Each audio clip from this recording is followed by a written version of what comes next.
The question of whether pets or animals go to heaven is deeply meaningful for many people who have formed strong emotional bonds with their animal companions. This inquiry addresses the desire for comfort following the loss of a pet and explores broader theological questions about the nature of animals and their place in the afterlife. While the Bible does not provide a straightforward answer to this question, we can explore relevant biblical principles and theological insights to offer a thoughtful perspective on the possibility of pets being part of heaven. This video will delve into these principles, considering various aspects of biblical teaching, theological reflection, and emotional considerations.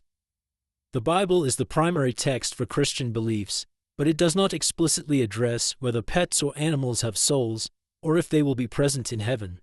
Instead, it provides foundational principles that can help us understand this question. One key concept to consider is the breath of life, which is mentioned in relation to both humans and animals. Understanding this concept can provide insights into the nature of life and the spiritual status of animals. The breath of life is a significant biblical concept that underscores the vitality of both humans and animals. Genesis 1:30 states, "And to every beast of the earth, and to every bird of the heavens, and to everything that creeps on the ground, in which there is a living soul, I have given every green plant for food." This verse highlights that animals possess a form of life, similar to humans. The breath of life is described as what sustains all living beings, suggesting a commonality between humans and animals in their vitality. This idea is crucial for understanding the biological and spiritual aspects of life as portrayed in the Bible. Genesis 6:17 provides additional context. "And I, behold, I am bringing the flood of waters upon the earth to destroy all flesh, in which there is the breath of life from under the heavens. Everything that is on the earth shall die." Here, the breath of life is associated with the life force present in all creatures, further emphasizing that animals share this vital aspect with humans. This repetition of the concept across different contexts underscores its importance in the biblical understanding of life. However, Genesis 2:7 introduces a critical distinction. "And Yahweh Elohim formed the man of dust from the ground, and breathed into his nostrils the breath of life, and the man became a living soul." This verse illustrates that while both humans and animals have the breath of life, humans are uniquely created in the image of God. This distinction suggests that there may be a qualitative difference between human and animal souls. Genesis 1:26-27 provides a deeper understanding of humanity's unique status. "And Elohim said, Let us make man in our image, according to our likeness. And Elohim created man in his own image. In the image of Elohim he created him. Male and female he created them." Unlike animals, humans are made in the image and likeness of God. This divine image implies a unique spiritual dimension, including the capacity for reason, morality, and relationship with God.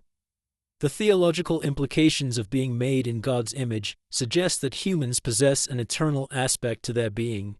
This is supported by passages like Matthew 10:28, which states, "And do not fear those who kill the body, but are not able to kill the soul, but rather fear him who is able to destroy both soul and body in hell." The soul in this context is seen as an eternal and immaterial part of a person that persists beyond physical death.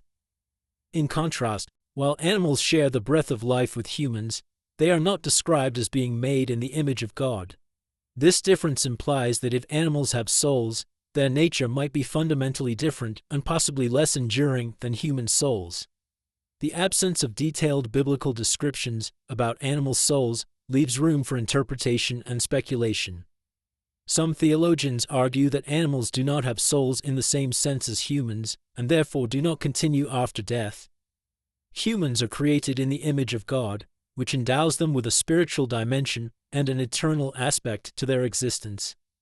This perspective is supported by the belief that humans have the capacity for moral reasoning, relationship with God, and an eternal soul. Animals, while valuable and part of God's creation, do not share the same spiritual status. The idea that animals might have souls of a different quality suggests that their existence after death could be different from that of humans.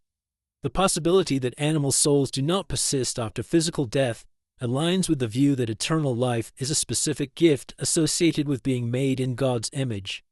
Animals hold a significant place in God's creation, as described in the Bible. Genesis 1:25 states, "And Elohim made the beast of the earth according to its kind, and the cattle according to its kind, and everything that creeps on the ground according to its kind. And Elohim saw that it was good." This verse underscores the value and goodness of animals within the created order. They contribute to the balance and harmony of the natural world, and their presence is celebrated as part of God's creative work. The importance of animals is further reflected in the biblical narrative. In the story of Noah's Ark, animals are preserved alongside Noah and his family, emphasizing their role in sustaining life on earth. Genesis 7:2-3 states, "You shall take with you 7 pairs of every clean animal, the male and his female, and 2 of every animal that is not clean, the male and his female, also of the birds of the heavens, 7 pairs, male and female, to keep seed alive upon the surface of all the earth." This preservation highlights the significance of animals in God's creation and their role in the continuity of life. The vision of a new earth in Revelation 21:1 provides insight into the future of creation. "And I saw a new heaven and a new earth. For the first heaven and the first earth passed away, and the sea is no more." This renewed creation raises the question of whether animals, including pets, will be part of this new world. Prophetic passages like Isaiah 11:6 and 65:25 offer a glimpse into the future role of animals. Isaiah 11:6 describes a vision where the wolf shall dwell with the lamb, and the leopard shall lie down with the young goat, and the calf and the young lion and the fatling together, and a little child shall lead them. Similarly, Isaiah 65:25 states, "The wolf and the lamb shall feed together, and the lion shall eat straw like the ox, and dust shall be the serpent's food. They shall not hurt nor destroy in all my holy mountain, says Yahweh." These passages suggest that animals will have a presence during the millennial kingdom and the new earth. The vision of harmony among animals and the absence of harm imply that they are part of God's future plan for creation. While it is uncertain whether these animals will be the same as our earthly pets, their presence in the new earth aligns with the idea that animals have a place in God's created order. While the Bible provides some guidance, it does not offer a definitive answer regarding the eternal fate of animals. Various perspectives exist, and it is important to consider alternative viewpoints and theological reflections.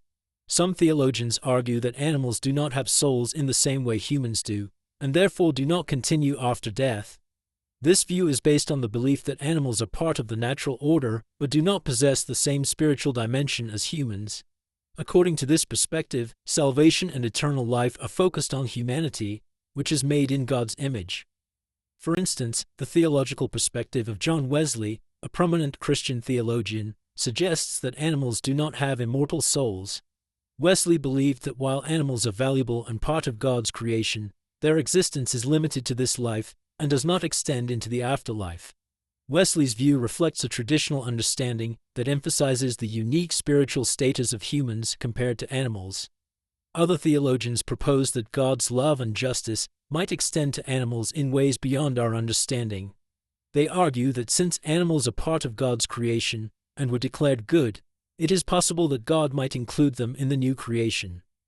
This perspective emphasizes God's compassion and the possibility of a renewed creation where animals are present.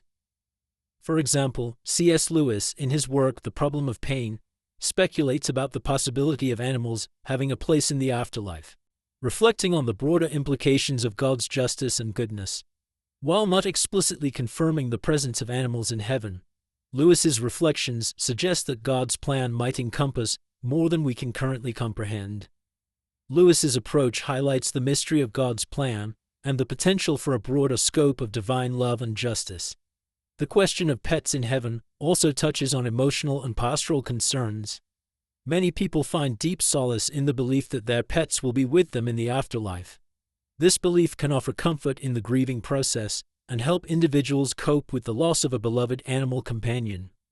Pastoral care can play a significant role in addressing these concerns, providing comfort through affirming the value of animals in God's creation and the possibility of a renewed creation that includes them. can help individuals find peace. Encouraging people to trust in God's justice and love, even in the absence of explicit biblical answers, can provide solace during times of loss. For instance, pastoral care might focus on the idea that God's creation is filled with beauty and goodness, and that the future renewal of creation might reflect the love and care God has for all His creatures. This perspective can help individuals find hope and reassurance, even if the exact nature of the afterlife remains unknown. By emphasizing the goodness of God's creation and the possibility of a renewed world where animals are present, pastoral care can offer comfort and hope. Additionally, it is important to recognize that while the Bible does not provide a clear answer about the eternal fate of animals, the principles of God's goodness, justice, and love can guide our understanding.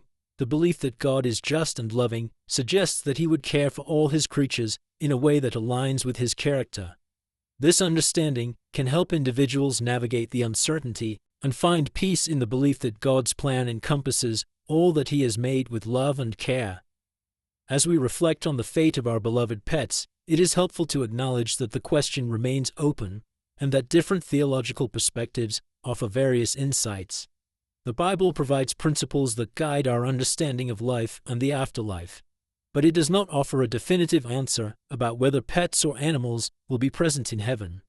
By considering the breadth of life, the unique spiritual nature of humanity, and the vision of a renewed creation, we can approach this question with a thoughtful and compassionate perspective.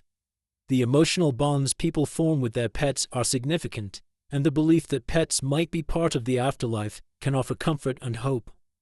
While the Bible does not provide explicit answers, the principles of God's goodness and justice can help guide our understanding and provide reassurance that God's plan for creation is good and complete. The question of whether pets go to heaven reflects a deeper yearning for understanding and comfort in the face of loss. While the Bible may not offer a clear answer, the principles of God's creation, love, and justice can offer hope and reassurance as we navigate this deeply personal question.